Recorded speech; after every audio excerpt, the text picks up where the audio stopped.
Hi students. Today we are going to study about another important component of Java program, that is selection statement.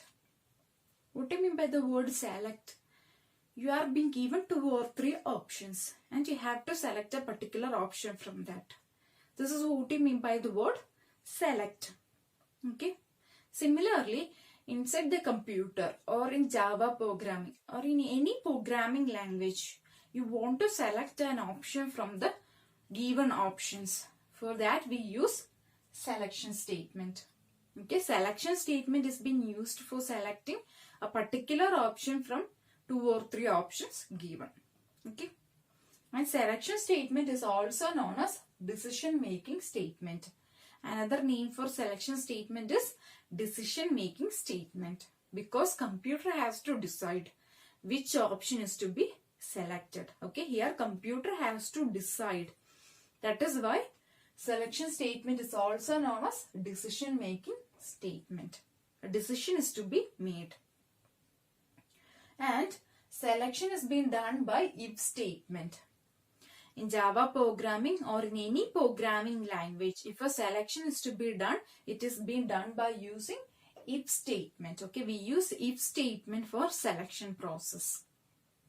For example, I want to travel through metro, okay, and I am having a kid with me. So here, for the kid to enter the metro, token is to be taken, okay, and here a condition is being given. According to the height of the kid, decision is being taken whether the kid is to be taken and token or not. Okay, so here my condition is that according to the height of the kid, a decision is being taken whether a token is to be taken for the kid or not. Okay, and first option given is that if the height of the kid is more than 3 feet, a token is to be taken for the kid.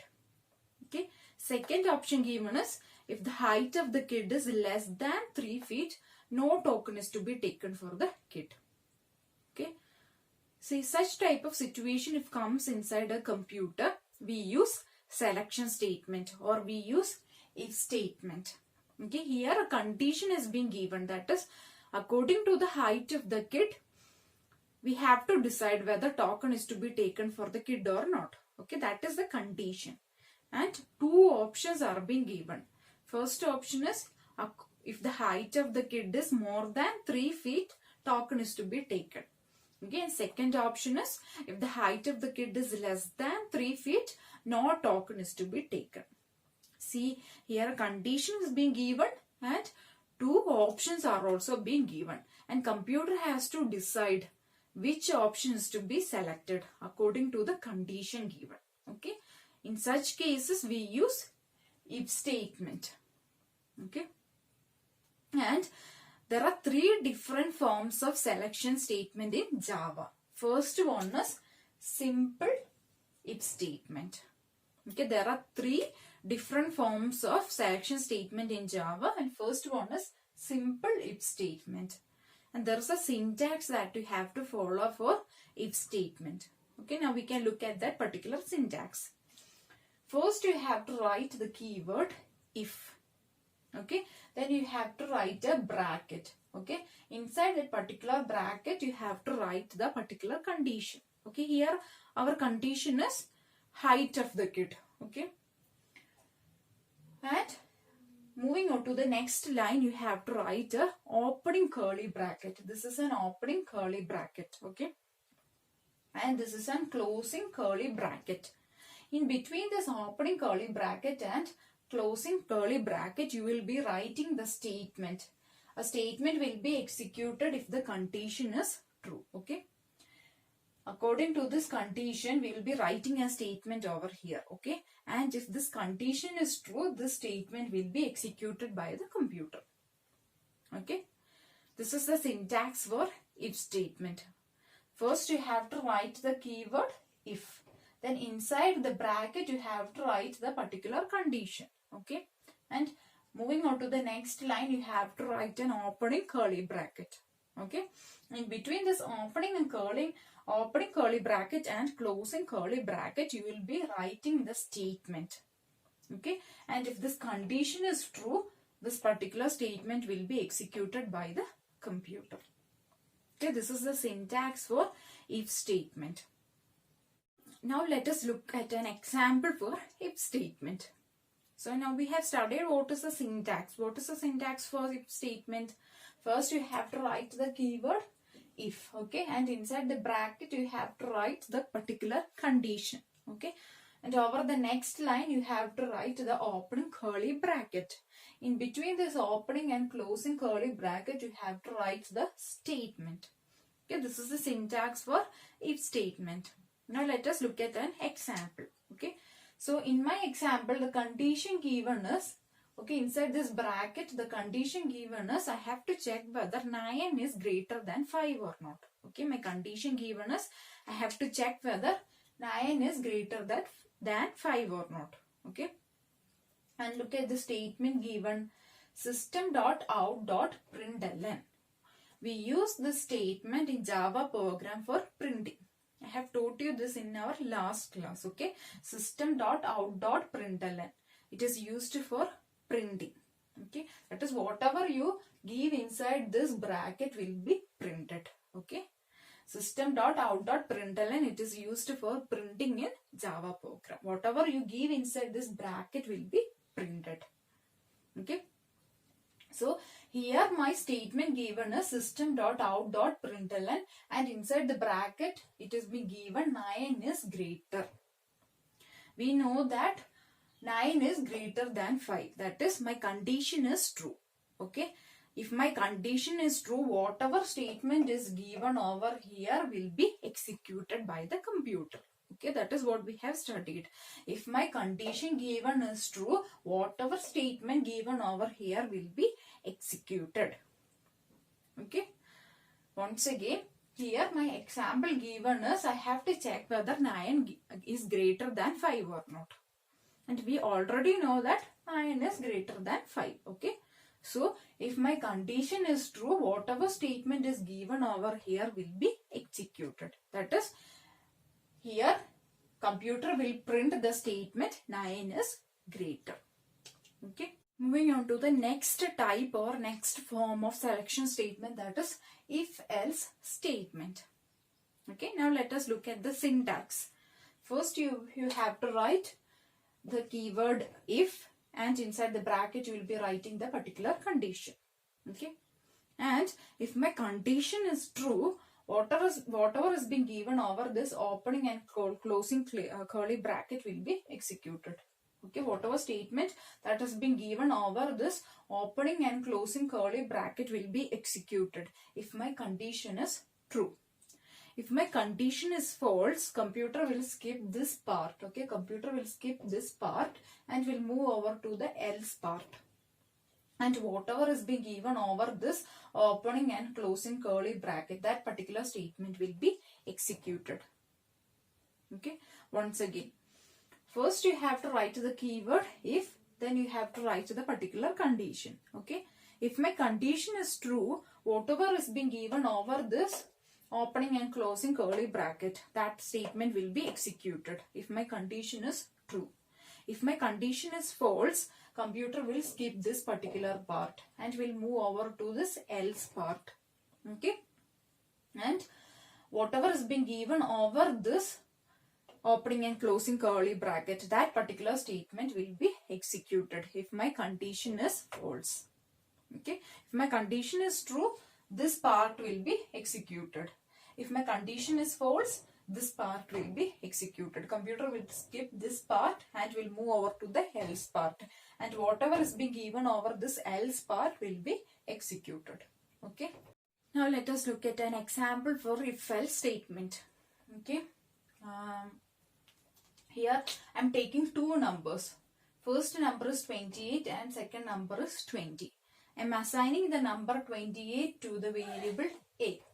And I am assigning the number 20 to the variable B. Okay. So A means 28 and B means 20. And my condition given is I want to check whether B is greater than A. My value for B is 20. Okay. And my value for A is 28. We know that 20 is not greater than 28. Okay, 20 is not greater than 28. That is, my condition is false. If my condition is false, I'll be skipping this part and I will be moving on to the else part. And whatever is being given over this opening and closing curly bracket will be executed. Okay, so this statement will be executed by the computer. System.out.println B is lesser. Once again, my condition given is I want to check whether B is greater than A or not. The value given for B is 20. The value given for A is 28. We know that 20 is not greater than 28. That means my condition is false. Okay. If my condition is false, I will be skipping this part and I will be moving on to the else part. And whatever is being given over this curly bracket will be executed. That is, this particular statement will be executed. Okay, computer will print that B is lesser.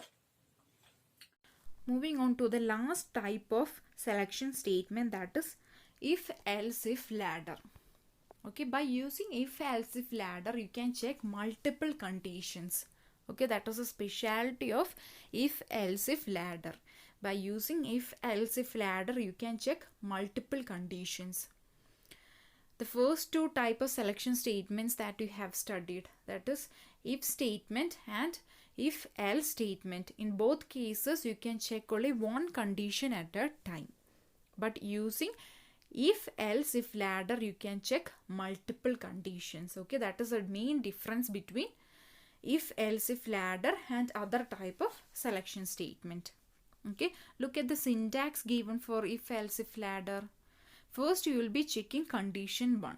Okay, and if condition 1 is true, the statement given for that particular block will be executed. Okay, if condition 1 is false, you will be skipping that particular part and you will be moving on to condition number 2. And look at the keyword which is used for condition 2. First you have to write the keyword else if, and inside the bracket you will be writing the particular condition. Okay, and if condition 2 is true, you will be executing the statement which is being given for that particular block. Okay, and if condition 2 is false, you will be skipping this part also and you will be moving on to condition number 3. If condition number 3 is false, you will be moving on to condition number 4. Okay, if condition number 4 is false, you will be moving on to the next condition. Like that, in if else if ladder you can check as many conditions as you want. Okay, you can check up to n number of conditions in if else if ladder. Okay, and if none of the condition given above is true, you will be moving on to else part, and whatever statement is being given over the else part will be executed. Okay, so this is the syntax for if else if ladder. First you have to check condition 1. If condition 1 is true, the statement which is being given for that block will be executed. Okay, if condition 1 is false, we'll be skipping that particular part and we'll be moving on to condition 2. Okay, and if condition 2 is true, the statement for that particular block will be executed. But if condition 2 is false, you will be skipping that particular part and you will be moving on to the next condition. Okay, like that you can move on to multiple number of condition. That is, you can move up to n number of condition in if else if ladder. Okay, and if none of the condition given above is being true, you will be moving on to the else part, and whatever statement is being given over the else block will be executed. Okay. Next, let us see an example for if else if ladder. Okay, here I am taking an example in which it consists of two conditions. Okay, so we have studied that in if else if ladder you can check multiple conditions. That is, you can check up to n number of conditions here, but I am checking only two conditions. Okay, so first I am assigning the value 0 to the variable number. Okay, so number equal to 0, and I am checking whether, okay, my number means here, my number means it is 0. Okay, so first I am checking, first condition is I am checking whether number is greater than 0 or not. Okay, that is, I am checking whether 0 is greater than 0. my condition is false. Okay, so my condition 1 is false. So I am skipping this part and moving on to the else if part. And here I am checking whether number is less than 0. My condition 2 is I am checking whether number is less than 0. That is checking whether 0 less than 0. Here also my second condition also is false. Okay, condition 2 is false. So I am skipping this part and I am moving on to the else part. So we have studied that if none of the condition above is true, we will be moving on to the else part, and whatever statement is given over the else part will be executed. Okay, so we are moving to the else part and we will be, our computer will be executing this particular statement, that is number is 0. Okay, this is an example for if else if ladder. Here we are checking whether the given number, okay, we are using the variable number and I am assigning a value 0 to that particular variable. Okay, I am checking whether the given value is positive number or negative number, or if it is a 0 valued number. Okay, so first condition given is I am checking whether number is greater than 0 or not. Here my first condition is false. So I am skipping this part, I am moving on to the else if part. And my second condition I am checking whether number is less than 0 or not. Here also my condition 2 is false. So I am skipping this part and moving on to the next part. So we have studied that if none of the condition given above is true, we will be moving on to the else part, and whatever statement is given for the else part will be executed. Okay, so here computer will print the statement number is 0. Okay, so with this we am ending this class, and also we come to the end of chapter number 5.